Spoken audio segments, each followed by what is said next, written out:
Բարև ձեզ հարգելի ագնտիրներ, հայրենիք լրատվական կենտրոնեն կհաղորդենք լուրերը։ Հոյիտաբյուրոյին հրավերով 15 և 16 նոյեմբերին Երևանի մեջ կայացավ Հոյիտա գետնական կոմիտեներու երկօրյա խորհրդաժողովը, որուն իրենց մասնակցությունը բերին 13 երկիրները Հոյիտա աշխարհասփյուր գարույցներու ներկայացուցիչներ։ Խորհրդաժողովին ընթացքին քննարկման առարկա դարձան հայության առջև ծառացած խնդիրներն ու մարտահրավերները, ինչպես նաև գարույցներու միջև համագործակցության և առավել արդյունավետ ու ջգուն մեխանիզմներու ռազմավարության մշակումը։ Հատուկ ուշադրությամբ անդրադարձ կատարվեցավ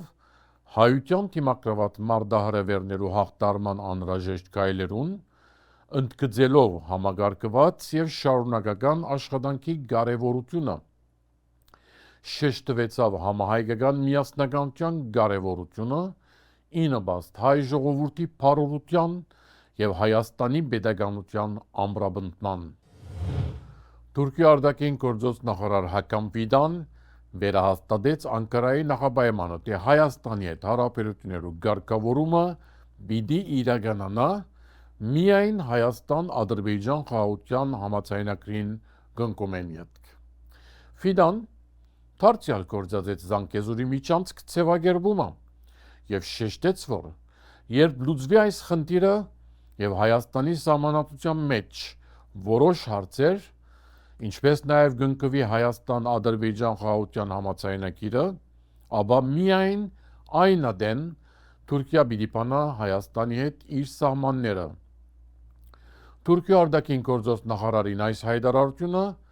հստակ պատասխանման է Երևանի իշխանություններուն, որոնք կբնթեն, թե սահմանադրությունը փոխելու իրենց ծրագիրը կապ չունի Ադրբեջանի պահանջին հետ։ Հայաստանի արտաքին գործոց նախարար Արարատ Միրզոյան հայտարարեց, որ Թուրքիա հետ հարաբերություններու կարգավորումը խորքին մեջ ոչ թե կխոչընդոտե Ադրբեջանի հետ խաղաղության համաձայնագրին կնքումը, այլ դրականորեն կստե Ադրբեջանի և Հայաստանի միջև հարաբերություններու կարգավորման ջիքերուն վրա։ Միրզոյան կհակադարձեր Թուրքիա արտաքին գործոց նախարար Հակամ Ֆիդանի,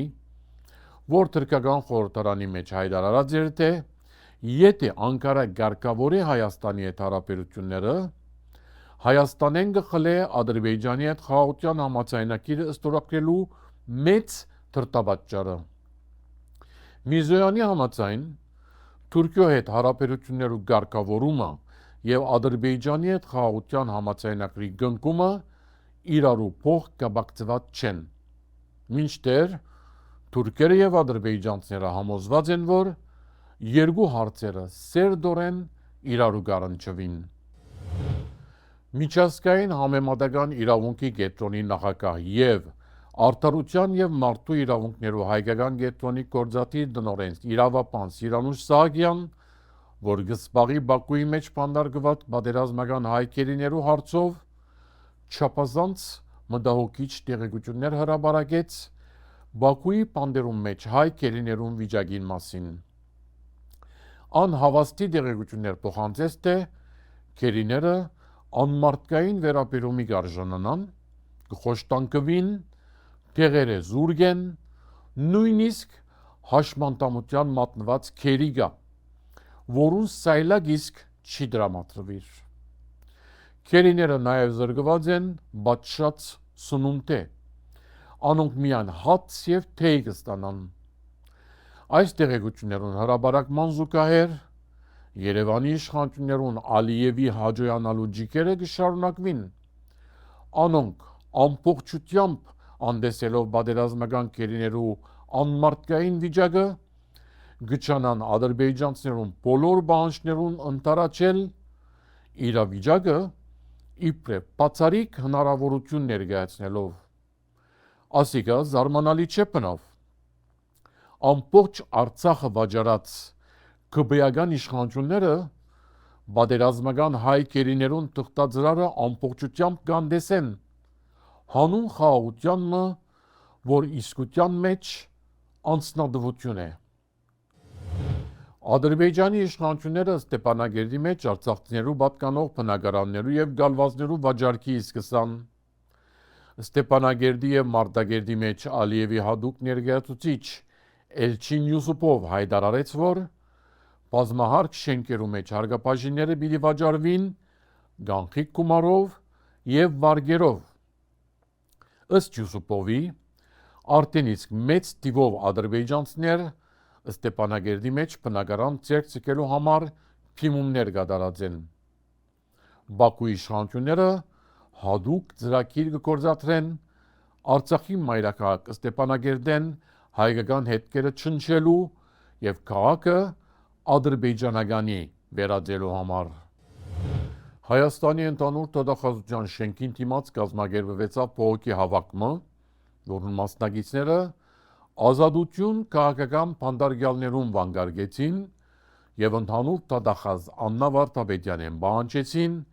ազատ արձակել քաղաքական բոլոր փանդարգյալները։ Հայաստան խմբակցության պատգամավոր Իշխան Սաղաթելյան հայտարարեց, որ այս իշխանությունները կփանդարգեն մարդիկ, երբ ընտրությունները իշահ իրենց չեն։ Բողոքի մասնակիցները նշեցին, որ Հայաստանի մեջ կա առնվազն 30 քաղաքական փանդարգյալ, որոնք արգելափակված են իրենց գաղափարներուն, խոսքին, համոզումներուն եւ հավատքին համար։ Դերին է նշել, որ Հայաստան խմբակցությունը պատրաստած է հայտարարության նախագիծը, որ կհաստատե թե Հայաստանի մեջ քաղաքական փանդարգյալներ գոյություն ունին։ Այս նախագիծը պիտի ներկայացվի ազգային ժողովին։ 3 օր դեված քննարկումների հետ փանդարգված գործարար Սամուել Ղարաբեդյանի ընտանիքին պատկանող Հայաստանի էլեկտրական ցանցեր ընկերությունը զրկվեցավ արտոնագրի։ Ասիկա Նիկոլ Փաշինյանի հետապնդած ծրագրին մաս կգազմե։ Ան լծված է աշխատանքի իրավաբան մարմիններուն միջոցով պատժելու Ղարաբեդյանը։ Ընկերությունը արտոնագրի զրկելու որոշումին պիտի հետևի կառավարության եւ Ղարաբեդյան ընտանիքին միջև բանակցություններ ընկերության վաճառքին վերաբերյալ։ Ղարաբեդյանները 5 միլիարդ դոլար կպահանջեն ընկերության համար, ինչ որ երևակայական գումար մնե Հայաստանի կառավարության համար։ Ադրբեջանական լրատու աղբյուրներ հաղորդեցին, որ հայաստանցի 5 փորձագետներ ժամանած են Բաքու, ուր ադրբեջանցի փորձագետներու հետ պիտի կայացնեն գլոր սեղանումը քննարկելու համար Հայաստանի եւ Ադրբեջանի քաղաքացիական հասարակություններու միջև վստահության գառուցման մեխանիզմները։ Երևանի իշխանությունները հոգացած են երկրորդի ծախսերը, իսկ ադրբեջանական կողմը հայ փորձագետներուն գեցության եւ սնունդի ծախսերը։ Դերին է նշել, որ ադրբեջանցի 5 փորձագետներ հոկտեմբերին Երևան այցելեցին եւ քննարկումներ կատարեցին նույն թեմային շուրջ։ Անոնց շարքին էր Արցախի շրջափակման մասնակցած Դիլարա Էֆենդիևա։ Անոր մասնակցությունը Հայաստանի մեջ քննադատություններու ալիք մպարծացուց, որ ինչպես միշտ փախեցավ Փաշինյանի եւ անոր համախոհներուն ամբողջական անդեսման։ Վաշինգտոնյան համաձայնության ձիրի մեջ հայ եւ ամերիկյան աշխատանքային խումբերը սկսած են գործել Թրամփի ուղիին զարգացման համար։ Այս տեղեկությունը հաստատեց Միացյալ Նահանգներու արտաքին գործոս նախարարի տեղակալ Ալիսոն Հուքեր, որ Երևանի մեջ տեսակցություն ունեցավ Նիկոլ Փաշինյանի հետ։ Ամերիկյան խումբին ղեկավար նշանակված է արտաքին գործոս նախարարի տեղակալի օգնական Սոնատա Քայթեր, որ կվերահսկե Ռուսիա եւ Գերմանական Եվրոպայի քաղաքականությունները։ Ամերիկայի հայտարարի արևելյան շրջանի ամանորյան 6-րդ առցանց աջուրտը պիտի կայանա ուրբաթ 28 նոյեմբերին եւ պիտի երկարի մինչեւ երկուշաբթի 8 դեկտեմբեր։ Աջուրտի պիտի տրվին հայաստանցի արվեստագետներու գործեր, ինչպես ոսկա եւ արծաթյա զարդեր, ցերակորձներ, արվեստի դարբեր գործեր, զարդեղեն եւ այլ իրեր։ Առցանց աջուրտին ամբողջ հասույթը պիտի փոխանցվի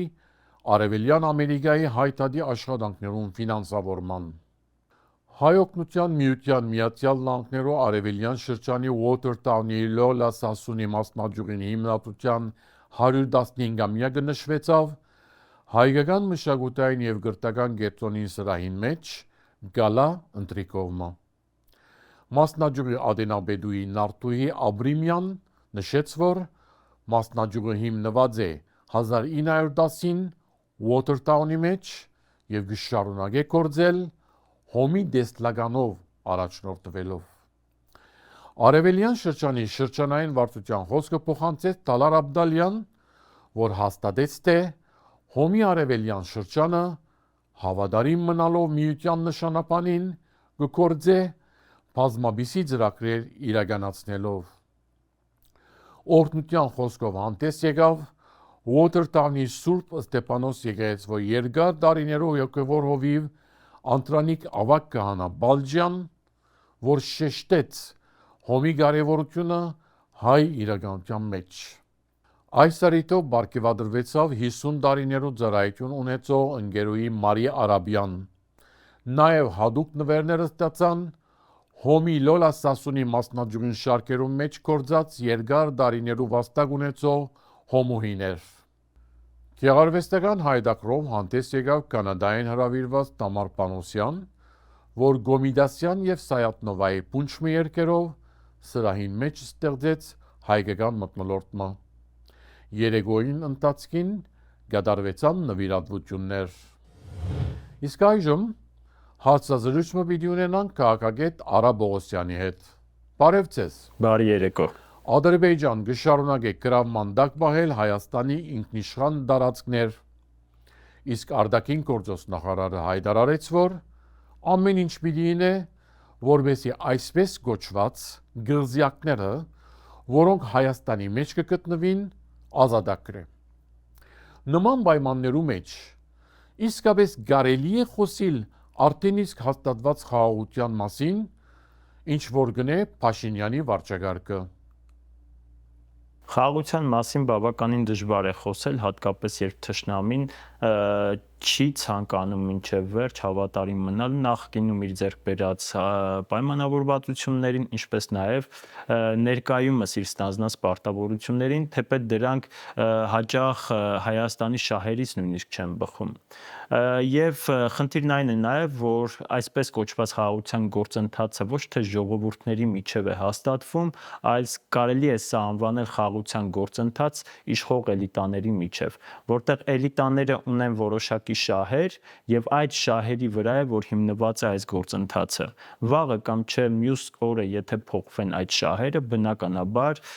այսպես կոչված խաղաղության գործընթացը կկերպափոխվի դեպի այլ գործընթացներ։ Պատմության մեջ մեկ անգամ չէ, որ մենք տեսել ենք այսպիսի գործընթացներ եւ սա էլ վերջինը չի լինելու բնականաբար։ Խաղաղությունը, իրական խաղաղությունը հաստատվում է նախ ժողովուրդների միջև իշխող էլիտաների կողմից տարվող քաղաքականության արդյունքում, որը ոչ թե պատերազմի մասին է, այլ խաղաղության հաստատման։ Փաշինյանի վարչակազմը ոչ միայն կփորձի ընտիմատիրները մեղադրել հասարակության մեջ խոճապ տարածելու հանցանքով, այլև հաջող կգադարի ադրբեջանական եւ թուրքական իշխանություններու պաշտպան փաստաբանի դերը։ Ի վերջո, գա իրական սպառնալիք Հայաստանի նկատմամբ Ադրբեջանի եւ անոր դաշնակից Թուրքիա կողմէ։ Խաղաղությունը եւ պատերազմը դրանք հարաշարժ երևույթներ են եւ չկա բացարձակ պատերազմ կամ բացարձակ խաղաղություն վիճակ։